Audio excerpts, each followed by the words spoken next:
Hi! In front of me is VIVO IQOO U5X, and today I would like to show you how you can rename it. You need to start by opening Devices Settings. In them, scroll all the way down to access About Phone at the bottom.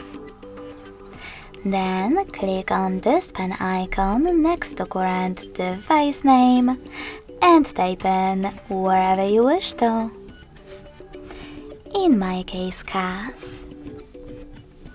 When you finished, just click on OK in the pop-up.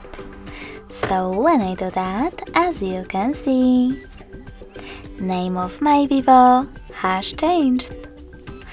Thanks so much for watching. If you enjoyed this video, leave a like, comment and subscribe. Bye!